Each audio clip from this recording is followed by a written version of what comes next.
Metal कंपनियों के शेयरों में सोमवार 1 दिसंबर को लगातार दूसरे दिन अच्छी तेजी देखने को मिली। कमोडिटी की कीमतों में उछाल, ब्याज दरों में कटौती और उम्मीद और मैन्युफैक्चरिंग गतिविधियों के मजबूत आंकड़ों के चलते निवेशकों की इन कंपनियों में दिलचस्पी बढ़ी है। निफ्टी मेटल इंडेक्स सुबह के कारोबार में करीब 1% उछलकर 10,374.30 के स्तर पर ट्रेड करता रहा। इस तेजी के पीछे 4 बड़े कारण रहे। पहला, मजबूत मैन्युफैक्चरिंग ग्रोथ से बड़ा भरोसा। आधिकारिक आंकड़ों के मुताबिक मौजूदा वित्त वर्ष 2025 से 26 की दूसरी तिमाही में मैन्युफैक्चरिंग सेक्टर की ग्रोथ 9.1% दर्ज की गई। ये इसकी पिछली तिमाही में रहे 7.7% और इसके पिछले साल की इसी तिमाही में रहे 7.6% की ग्रोथ से काफी अधिक है। मजबूत मैन्युफैक्चरिंग आंकड़ों से निवेशकों के सेंटीमेंट को मजबूती मिली। दूसरा है कॉपर की कीमतों में रिकॉर्ड उछाल। सप्लाई से जुड़ी चिंताओं और अमेरिकी डॉलर में कमजोरी के बीच कॉपर की कीमतें सोमवार को दुनिया भर में नए रिकॉर्ड ऊंचाई पर पहुंच गई।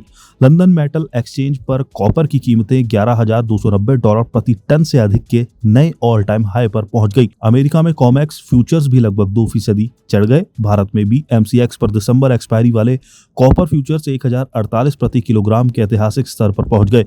इस उछाल का असर हिंदुस्तान कॉपर के शेयरों पर भी देखने को मिला, जो कारोबार के दौरान लगभग 4% चढ़कर 339 के करीब पहुंच गए। तीसरा है चांदी की कीमतें भी रिकॉर्ड ऊंचाई पर। चांदी की कीमतें भी कॉपर के साथ बढ़ी और नए रिकॉर्ड ऊंचाई पर पहुंच गई। MCX पर मार्च एक्सपायरी वाले चांदी के फ्यूचर्स करीब 2% बढ़कर लगभग 1.79 लाख करोड़ रुपए प्रति किलो के लाइफ टाइम हाई पर पहुंच गए। VT मार्केट्स के global strategy lead Ross Maxwell ने बताया कि इलेक्ट्रॉनिक्स और रिन्यूएबल की इंडस्ट्रियल डिमांड मजबूत बनी हुई है। इसके अलावा चांदी को गोल्ड की तरह सेफ हेवन खरीदारों का भी फायदा मिल रहा है, जिसका असर सोने पर पड़ रहा है। चांदी उन निवेशकों को भी आकर्षित कर रही है जो चांदी में अधिक रिटर्न की संभावना का फायदा उठाना चाहते हैं। चांदी की कीमतों में तेज उछाल का असर हिंदुस्तान जिंक के शेयरों पर दिखा, जो कारोबार के दौरान 2% से ज्यादा बढ़कर 497 रुपए प्रति शेयर पर पहुंच गए। खास बात यह है कि हिंदुस्तान जिंक भारत में चांदी का सबसे बड़ा प्रोड्यूसर है। चौथा है अमेरिकी फेड से रेट कट की उम्मीदें। अमेरिकी फेडरल रिजर्व की ओर दिसंबर में ब्याज दरों में कटौती की संभावनाएं बढ़ गई हैं, जिससे ग्लोबल लेवल पर निवेशकों का सेंटीमेंट मजबूत बना हुआ है। फेड गवर्नर क्रिस्टोफर वॉल ने पिछले हफ्ते कहा कि अमेरिकी जॉब मार्केट कमजोर में और ब्याज दरों में 0.25% की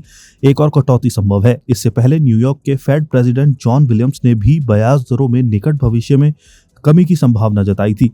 रॉयटर्स के मुताबिक अब ट्रेडर्स को 27% संभावना लग रही है कि दिसंबर में रेट कट होगा, जबकि पिछले सप्ताह ये संभावना सिर्फ 50% थी। अमेरिका में ब्याज दरें घटने से विदेशी निवेशकों के लिए इमर्जिंग बाजारों में निवेश आकर्षक होता है और इसका फायदा भारतीय मेटल शेयरों को मिल रहा है। मेटल इंडेक्स पर हिंदुस्तान कॉपर और हिंदुस्तान जिंक के शेयर टॉप गेनर्स में शामिल रहे। वहीं नेशनल एल्युमिनियम कंपनी के शेयर भी 2% अधिक चढ़े। इस बीच वेदांता के शेयर करीब 2% चढ़े। Steel authority of India, APL, Apollo tubes, Adani enterprises और JSW स्टील के शेयर करीब 1% चढ़े, जबकि हिंडाल्को इंडस्ट्रीज, टाटा स्टील और वेल्सपन कॉर्पोरेशन के शेयर करीब 0.5% चढ़े।